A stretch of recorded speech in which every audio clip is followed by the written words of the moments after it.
The Battle of Ossus was one of the defining clashes of the Great Sith War, fought in 3996 BBY. The confrontation was caused by the Kron supernova, a cataclysm unleashed through Sith sorcery by Alima Keto. With the stellar explosion racing toward Ossus, Jedi and Republic forces scrambled to evacuate the planet and preserve irreplaceable artifacts. Sith Lords Exar Kun and Ulic Qel-Droma, seeing opportunity in the chaos, descended upon the world alongside Massassi warriors and Mandalorian troops. Their goal was clear: to seize the treasures of the Jedi before the Nova consumed the surface. Fighting erupted across the planet as defenders clashed with Sith raiding parties. Master Ud Banar, realizing he could not defeat Kun in combat, rooted himself into the ground, transforming into a massive tree to guard ancient relics. Silvar, driven by grief, challenged Kun, but was beaten by his elite followers. The most tragic moment came when Qel-Droma confronted his brother Ulic, pleading for him to abandon the dark path. Their duel ended with K's death, an act that finally shattered Ulic's allegiance to the Sith. Nomi Sunrider, overcome by grief, severed Ulic's connection to the Force, stripping him of his power. The battle ended with Ossus nearly obliterated and its once glorious Jedi enclave abandoned. Though Exar Kun escaped, the Sith failed to claim the knowledge they sought. Ulic's fall and repentance shifted the course of the war, leading the Jedi to Kun's stronghold on Yavin 4.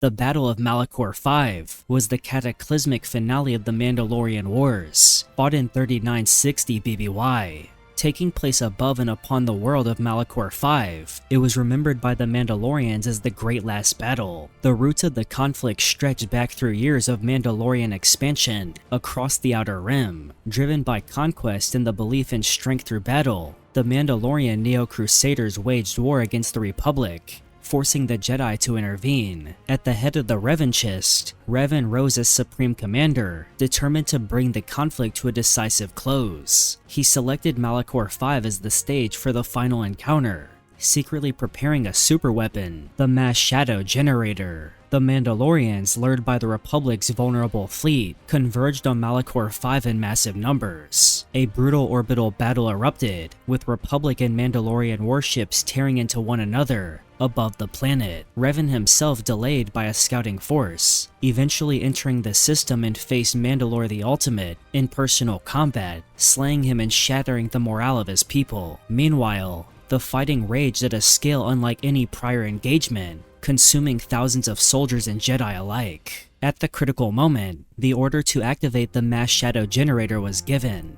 The device unleashed a gravitational maelstrom, crushing both fleets and ripping the very surface of Malachor apart. Countless lives were extinguished in an instant, and the world was reduced to a fractured graveyard of ships and corpses. Though the Mandalorian clan surrendered unconditionally, the cost to the Republic was staggering, with entire fleets lost and Jedi deeply scarred by the psychic aftershocks. Revan, hailed as a savior, soon vanished into the unknown regions to begin his transformation into a Sith Lord.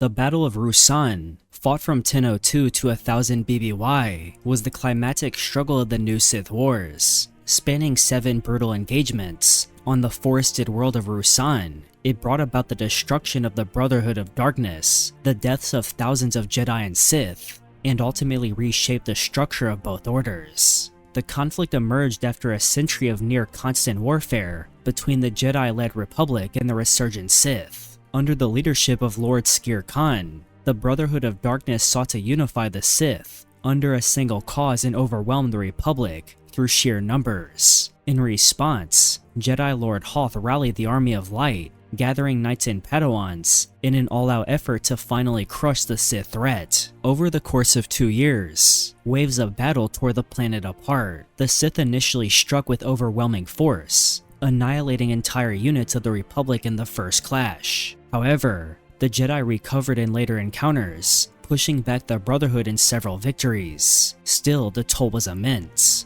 Countless Jedi perished, and the planet itself suffered widespread ecological ruin from repeated bombardments. The stalemate reached its breaking point during the 7th battle, when desperation drove Khan to deploy a horrific weapon, the Thought Bomb, a ritual designed to annihilate all Force-sensitive beings caught within its radius. Lord Hoth and nearly 100 Jedi sacrificed themselves to contain the bomb, perishing alongside Khan and the entirety of the Brotherhood of Darkness. Only one Sith survived, Darth Bane, who had secretly orchestrated events to ensure the old Sith Order destroyed itself, paving the way for his creation of the Rule of Two. The Jedi emerged technically victorious but nearly broken, leading to the Ruusan Reformation under Chancellor Tarsis Valorum, which limited Jedi military involvement and restructured the Republic. Ruusan itself was left scarred and haunted, a graveyard world echoing with the lingering energies of the Thought Bomb. The First Battle of Geonosis, fought in 22 BBY, marked the explosive beginning of the Clone Wars. Taking place on the desert world of Geonosis, the battle was the Republic's first deployment of the Clone Army, and the Jedi Order's largest engagement in generations. The clash was rooted in the Separatist crisis. Led by Count Dooku, thousands of star systems and corporate powers broke away from the Republic, secretly backed by Sith influence. When Jedi Knight Obi-Wan Kenobi discovered the Confederacy's droid foundries on Geonosis, he was captured, prompting a rescue attempt by Anakin Skywalker and Padme Amidala. Their imprisonment forced the Jedi High Council to dispatch Maester Mace Windu and over 200 Jedi to intervene, unaware that they were walking into a trap prepared by Dooku and the Geonosian leadership. The conflict began in the Petranaki Arena, where Kenobi, Skywalker, and Amidala narrowly survived execution before Windu's strike team ignited their lightsabers against waves of battle droids. Though the Jedi fought strongly, their numbers dwindled quickly under the overwhelming Separatist forces. The tide shifted with the arrival of Yoda and the newly unveiled Grand Army of the Republic. Lot gunships, ATTE walkers, and clone infantry surged across Geonosis, engaging in full-scale warfare with the Separatist droid legions. Amid the chaos, Jango Fett fell to Mace Windu, and Count Dooku escaped the battlefield with the plans for the Death Star in his possession. In a climactic duel, Dooku bested Kenobi and severed Skywalker's arm before facing his former master Yoda. Unable to defeat the Grand Master, Dooku fled, ensuring the war would continue. Though the Republic secured a tactical victory, the battle came at a staggering cost. Dozens of Jedi perished, thousands of clones lay dead, and the Separatist leadership escaped to fight another day. The Clone Wars had begun, with Geonosis remembered as the spark that ignited 3 years of devastation. The Battle of Umbara, also known as the Umbaran Campaign, was one of the most grueling and infamous conflicts of the Clone Wars. Fought in 20 BBY, it pitted the Grand Army of the Republic against the Umbaran militia and Separatist forces on the shadow-drenched world of Umbara. The battle began after Umbara seceded from the Republic, following the assassination of its senator Medici. The planet's advanced technology and strategic location along critical supply routes made it a valuable prize for the Separatists. To retake the world, the Republic dispatched Jedi Generals Obi-Wan Kenobi, Saesee Tiin, Anakin Skywalker, and Pong Krell, supported by legions of clone troopers. During the campaign's early phase, Skywalker led the 501st Legion into fierce engagements, but he was soon recalled to Coruscant, leaving command of the unit to Krell. From the moment he assumed control, Krell ordered reckless frontal assaults that resulted in staggering casualties. His disregard for clone lives and reliance on brute force over strategy sowed discontent within the ranks. The 501st, under Captain Rex, nonetheless pressed forward, capturing a critical Umbaran airbase and participating in a daring strike against a Separatist supply ship. As the campaign wore on, Krell's treachery came to light.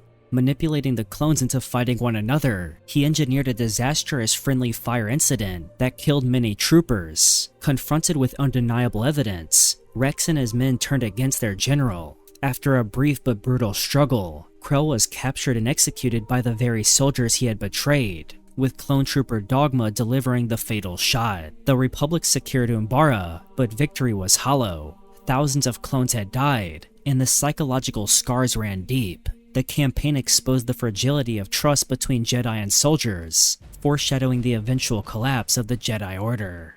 The Battle of Coruscant in 19 BBY was one of the largest and most consequential clashes of the Clone Wars, bridging the fighting directly to the heart of the Galactic Republic. For the first time in the conflict, the capital itself came under siege, demonstrating the audacity of the Confederacy of Independent Systems and the fragility of the Republic's defenses. In the months prior, Republic forces had gained momentum through the Outer Rim sieges, leaving Coruscant lightly defended. Count Dooku and General Grievous, acting under Sidious's command, launched a surprise assault with a fleet numbering over 1,000 warships. Their stated objective was to capture Supreme Chancellor Palpatine and force the Republic into negotiations. Secretly, Sidious intended the battle to eliminate Dooku and manipulate Anakin Skywalker further toward the dark side. The Separatists quickly overwhelmed the home defense fleet, filling Coruscant's skies with wreckage as droid starfighters swarmed the atmosphere. On the surface, battle droids engaged Republic forces, while General Grievous himself stormed the Chancellor's quarters. After defeating Jedi defenders and incapacitating Master Shaak Ti, he successfully abducted Palpatine and fled aboard his flagship, the Invisible Hand. In response, Jedi Generals Obi-Wan Kenobi and Anakin Skywalker launched a desperate rescue.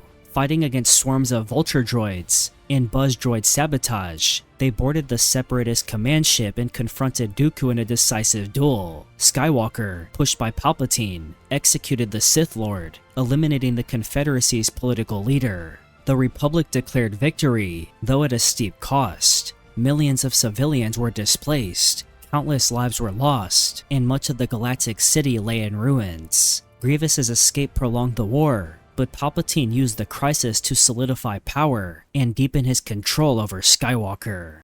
The Siege of Mandalore in 19 BBY was one of the final and most dramatic confrontations of the Clone Wars, remembered for its ferocity and for the fateful timing that placed it alongside the Republic's last days. Fought on the Outer Rim world of Mandalore, the battle pitted the Republic and Mandalorian resistance against the Shadow Collective led by Maul. The roots of the siege lay in Maul's violent seizure of Mandalore, where he installed Prime Minister Almec as his puppet ruler and commanded loyalists within the Death Watch. His control fractured the planet and drove Bo-Katan to rally a resistance. Desperate to free Mandalore from Maul's grip, Bo-Katan appealed to the Republic for aid. Though Jedi Generals Anakin Skywalker and Obi-Wan Kenobi were recalled to defend Coruscant, Skywalker entrusted a division of the 501st Legion to Ahsoka Tano. Republic forces descended on Sundari in a massive assault. Clone troopers fought alongside Mandalorian warriors against Maul's super commandos, igniting fierce street battles across the domed capital. Ahsoka engaged Maul directly after he revealed his knowledge of Darth Sidious's grand design,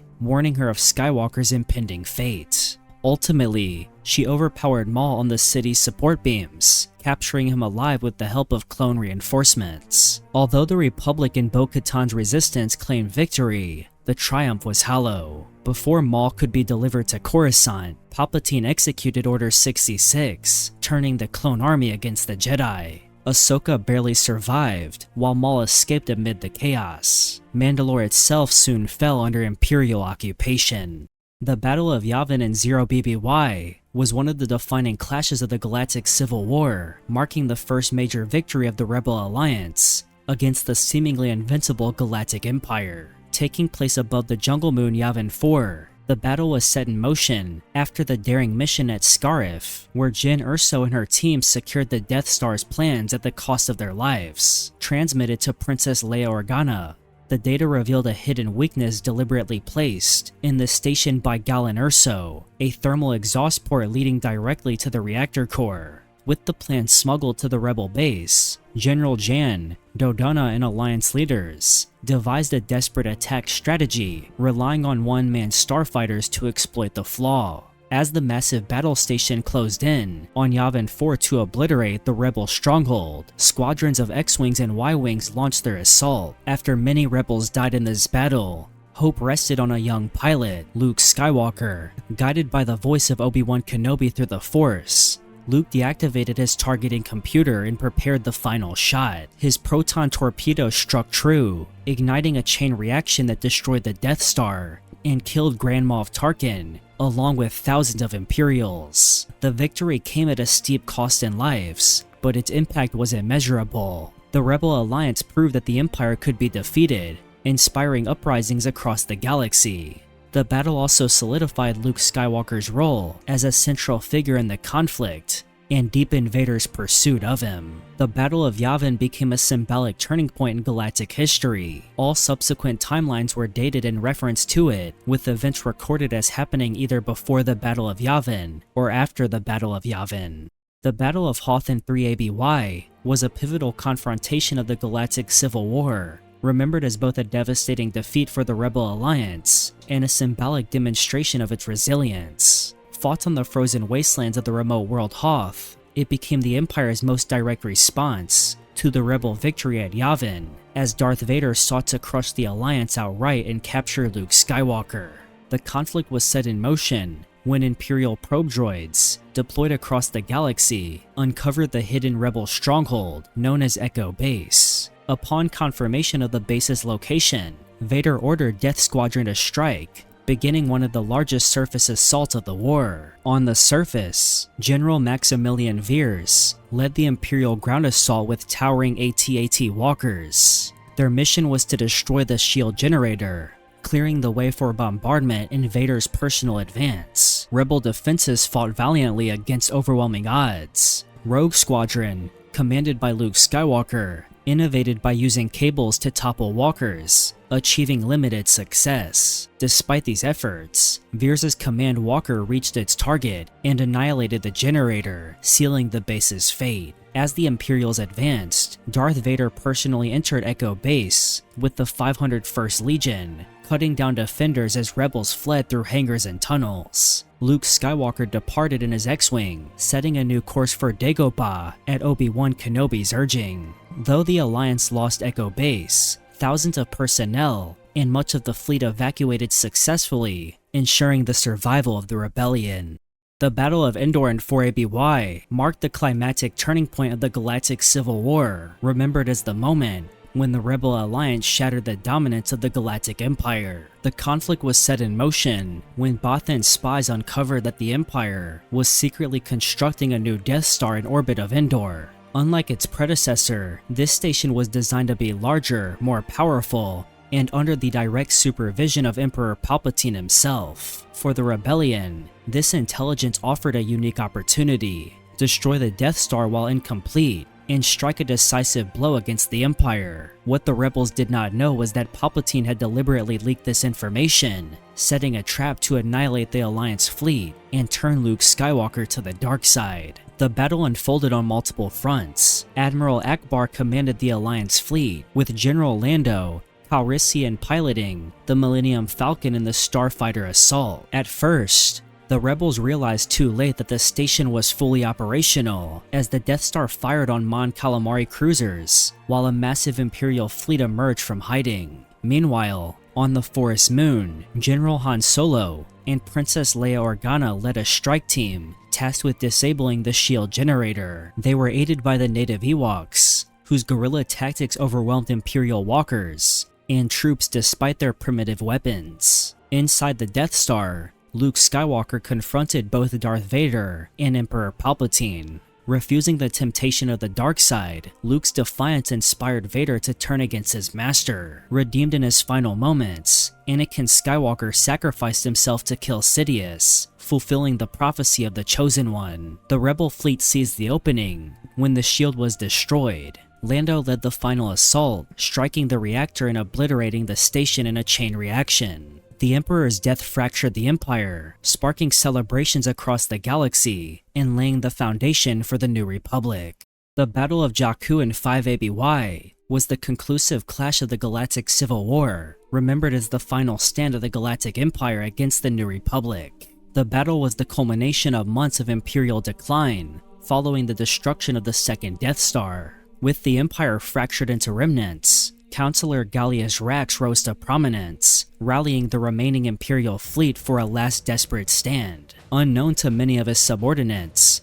Rax was carrying out Emperor Palpatine's contingency plan, which aimed to collapse the Empire after his death and rebuild it in the unknown regions, with only the most worthy survivors. The New Republic, led by Chancellor Mon Mothma and Supreme Commander Admiral Akbar, resolved to crush the Empire once and for all, assembling a massive fleet to confront Rax at Jakku. In space, the New Republic used Starhawk-class battleships, Mon Calamari cruisers, and countless starfighters, while the Empire concentrated its star destroyers around the Ravager, its last superstar destroyer. On the ground, New Republic commandos and spec forces battled stormtroopers, walkers, and entrenched Imperial troops. In brutal desert warfare, Rax was killed, the Ravager was destroyed, and Imperial command collapsed. The Empire fractured into scattered remnants, some fleeing into the unknown regions. The New Republic emerged victorious, with the Galactic Civil War finally coming to an end. The Battle of Exegol in 35 ABY marked the climatic end of the First Order Resistance War and the millennia-long struggle between Jedi and Sith. The confrontation arose after Emperor Palpatine revealed his return, broadcasting across the galaxy and threatening to unleash a vast fleet of planet-killing star destroyers. These warships, built by the Sith cold on Exegol, represented the Final Order, a force designed to replace the First Order and impose Sith rule over the galaxy. The Resistance, weakened after the loss of Leia Organa, rallied under General Poe Dameron, General Finn, and Rey the Last Jedi. Above Exegol, Resistance starfighters launched a fierce assault against overwhelming numbers of Sith star destroyers, while Finn and Janna led a ground strike on the command ship Steadfast. At the same time, Rey confronted Darth Sidious within the Sith Citadel. The Emperor, sustained by his cult and dark rituals, sought to turn Rey into his vessel, transforming his spirit into her body. Ben Solo arrived to aid her, defeating the Knights of Ren and joining Rey against Sidious. Yet the Sith Lord harnessed their Force dyad to restore his full power, casting Ben aside and unleashing devastating Force lightning that crippled the Resistance fleet. The turning point came when Rey, empowered by the voices of past Jedi, stood against her grandfather. Wielding the lightsabers of Luke and Leia, she deflected Sidious's lightning back upon him, annihilating the Emperor and collapsing the Sith Eternal. Though Rey perished in the effort, Ben Solo sacrificed himself to revive her, giving his life in the process. The Final Order's fleet was obliterated, Pride Steadfast destroyed, and across the galaxy, uprisings ignited against the weakened First Order. Thank you very much for watching this video, and if you enjoyed, make sure to leave a like, comment down below your thoughts on any of the Star Wars battles I discussed in this video, and subscribe if you would like to see a part 2 or more videos like this one. Thank you again, and goodbye.